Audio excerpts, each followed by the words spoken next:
लोग कहते हैं कि जब इंसान मर जाता है तो उसकी यादें भी धीरे धीरे धुंधली पड़ जाती हैं। लेकिन क्या होगा अगर कोई जिंदा हो मगर दुनिया के लिए मर चुका हो?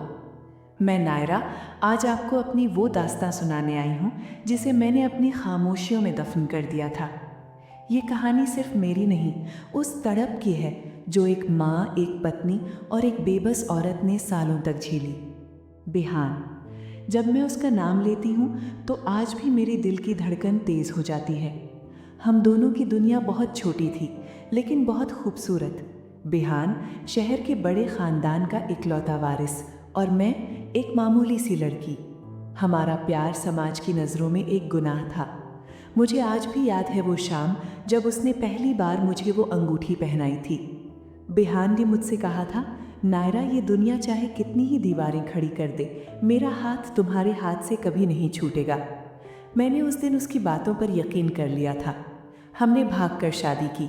हमारे पास बड़ा महल नहीं था, पर उस छोटे से कमरे में जो सुकून था वो जन्नत से कम नहीं था। लेकिन हम ये भूल गए थे कि बड़े घरों की दीवारें सिर्फ पत्थर की नहीं, नफरत और अहंकार की बनी होती हैं। बिहान के दादाजी, उनके लिए ख़ानदान की इज्जत मेरी जान से बढ़कर थी। उन्होंने कभी मुझे अपनी बहू के रूप में स्वीकार नहीं किया। वो अक्सर बिहान की गैर मौजूदगी में मुझे ताने देते, तुम जैसी लड़की हमारे ख़ानदान के दीपक को बुझा देगी, निकल जाओ यहाँ से, इससे पहले कि मैं कुछ अनहोनी कर दूँ। मैं चुपचाप सब सहती रही क्योंकि मेरे पास बिहान था। लेकिन एक दिन वो हादसा हुआ। एक्सीडेंट इतना भयानक था कि मेरी कार के परखच्चे उड़ गए। होश आया तो मैं एक सफ़ेद कमरे में थी। दर्द इतना था कि मैं बोल भी नहीं पा रही थी। तभी मैंने दादाजी को देखा। बिहान को लगता है कि तुम मर चुकी हो। मैंने उसे तुम्हारी जली हुई कार और एक लाश दिखा दी है। अब अगर तुम वापस गई तो याद रखना, मैं बिहान को बर्बाद कर दूंगा। डर और बेबसी ने मेरे पैर जकड़ लिए। मैं एक दूसरे शहर चली गई, एक ऐसी जिंदगी जहां मेरा कोई नहीं था। लेकिन कुछ महीनों बाद मुझे पता चला कि मेरे भीतर एक नन्ही जान पल रही है। बिहान की निशानी, मेरी परी। परी के आने के बाद मेरा रोना बंद हो गया। उसकी आंखों में मुझे बिहान दिखता था। सालों तक मैंने लोगों के घरों में काम किया, सिलाई कढ़ाई की, ताकि अपनी बेटी को पाल सकूं।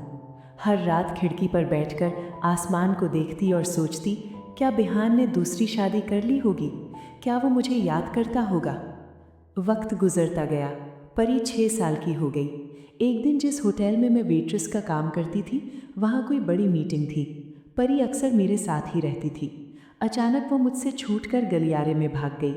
मैं उसे ढूंढने निकली तो मेरी रूह कांप गई। सामने वो शख्स खड़ा था जिसकी याद में मैंने अपनी उम्र गुजार दी थी, बिहान। बिहान के सामने छोटी सी परी खड़ी थी और उसे पापा कह रही थी। शायद बच्चों का खून अपने पिता को पहचान लेता है। बिहान के चेहरे पर वो हैरानी, वो दर्द। मैं दीवार के पीछे छिपकर फूट फूट कर रोने लगी। आखिर कब तक छिपती? बिहान ने मुझे देख लिया। सालों का गुबार आंखों से बह निकला। जब उसने मेरा हाथ थामा तो लगा जैसे मेरी रुकी हुई सांसें वापस आ गई हैं। तुम जिंदा थी नायरा, तुमने मुझे इस नर्क में अकेला क्यों छोड़ दिया? क्यों? मैंने उसे सब सच बता दिया। दादाजी का डर, उनकी धमकियां। बिहान की आंखों में गुस्सा नहीं, पछतावा था। उसने उसी वक्त तय किया कि अब वो मुझे और परी को कभी खुद से दूर नहीं होने देगा। आज हम फिर साथ हैं। दादाजी को भी अपनी गलती का एहसास हुआ जब उन्होंने अपनी पोती परी को गले लगाया। चाहत के दीप वाकई बुझकर फिर जल उठे थे। दोस्तों, प्यार में हार मत मानिए, क्योंकि कभी कभी अंत एक नई शुरुआत का रास्ता होता है।